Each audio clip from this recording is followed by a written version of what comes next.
Hi, I'm Nandita of Curry Cravings. I'm glad you could join me today. We're going to make vegetable korma. So let's get started. I have a large pan started up. I'm using a larger pan than what I'd normally do, just so that you can see the ingredients a little bit better. But if you're working with making this dish for yourself, I'd use a slightly smaller pan, but that's okay. It's all good. All right, starting this pan up with about 2 tablespoons of vegetable oil.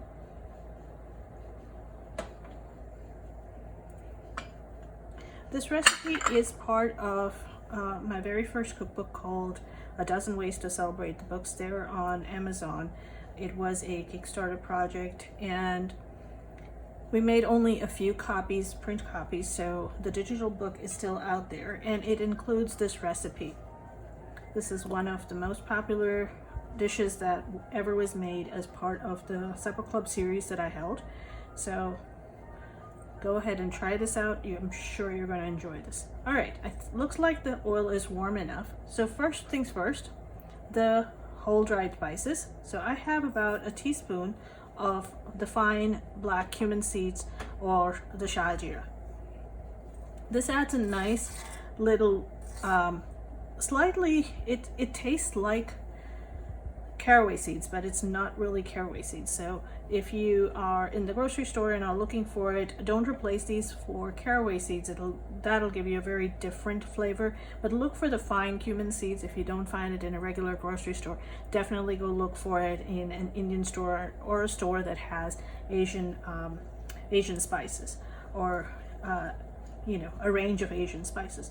All right, I had about a single small shallot that was sliced up. The good part about this dish is if you don't have shallots or onions, it's okay. This is not going to affect the dish very much. It's a matter of the flavor that goes in, so we need very little anyways. So if you don't have shallots or onions, it's fine, but if you do, they definitely add a lot of flavor. Now, since this pan is already quite warm, I'm going to turn it to medium high. And all I'm looking for in this, in the shallots, is for them to soften up a little bit and for them to lose a little bit of their pungency.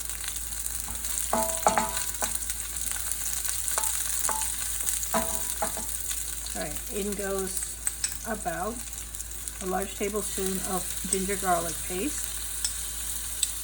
Now, if you have followed along any of my previous recipes, you will know how much of a staple this is in my kitchen. It is equal parts ginger and garlic. And you move this around until it's very lightly fragrant. Now I'm going to turn this down so I can let you know a little bit more of what's going to happen next. A bunch of spices and ingredients are going to go in very quick succession. If you are a fan of the jalapenos or green chilies, this would be the point in time to add them. In our kitchen, we don't use jalapenos or green chilies, and so we're skipping that and instead replacing it with cayenne pepper. But it's up to you. It's your choice. The fact that cayenne pepper is that it's there in your kitchen and you're not waiting for the one ingredient in order to make this dish. All right, so next things next. This is an unusual change in the way my Crack the Code order goes. I am actually going to add about half a cup of mixed nuts. In this, I'm adding cashews and some golden raisins.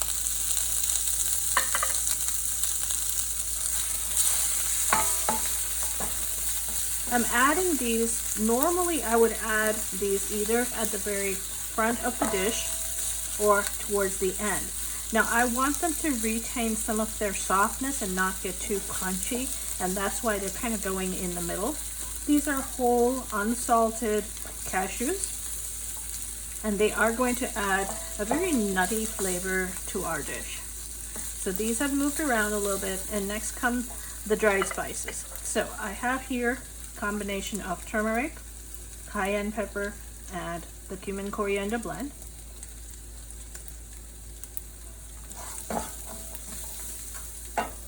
And to it, I will be adding a teaspoon of the powdered garam masala with about 6 peppercorns, just because I like the extra bite that the peppercorns bring over and above the garam masala.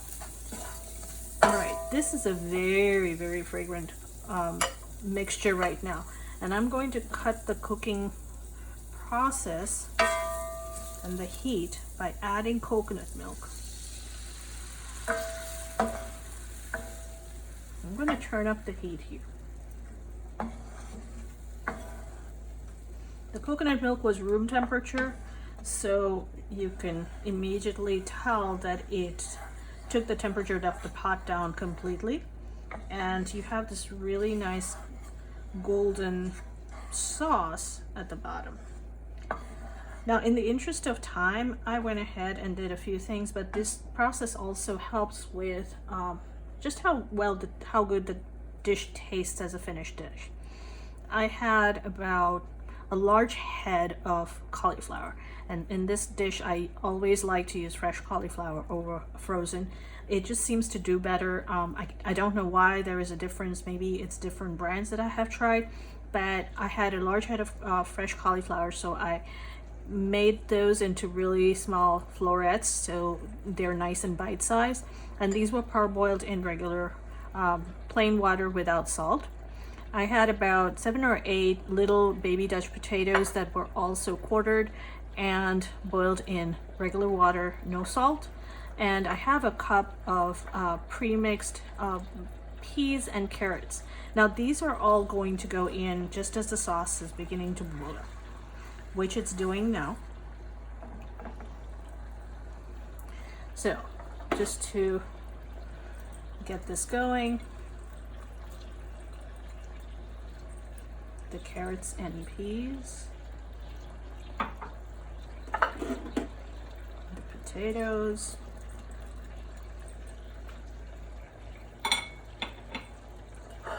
and the star of this dish is cauliflower. The parboiling of all these vegetables also takes away some of that raw, crunchy flavor that some people don't care for. It makes it easier for the cooking process. You can do a lot of these things ahead of time, and as you can tell, the dish came together in probably less than 10 minutes if I'm looking at my clock correctly. So this is all getting all stirred up. What I like to add in here is a little bit of mint, and obviously we're going to salt it. But the mint is one of those things, if I have some, I will add some. If I don't, this dish won't be lacking in the absence of it. But I have about 2 small tops from my mint. So these are going in.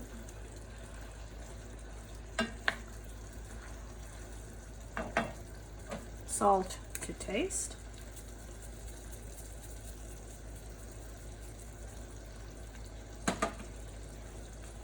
Stir it around a little bit more.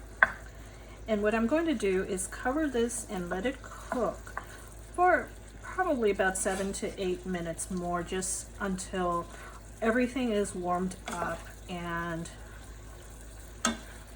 it feels like the flavors are they're ready and absorbed. Now this pan that I have, it did not come with a lid, which is, you know, often the case, and it's kind of annoying sometimes when you don't have the right lid. I do have a lid that kind of isn't part of this pan, but it works for this pan, so I'm going to go ahead and use that anyways. So there we have it. We have just finished making vegetable korma in probably less than 8 minutes in terms of cooking time, and that's because all my ingredients were ready and par cooked and whatnot. This will cook on low for another 5 to 7 minutes, and it'll be ready to eat. I hope you get to try this dish on your own, and if you doctor it up with other ingredients or whatnot, let me know, and let me know how you made this dish your own. So I'll catch you another time. Bye.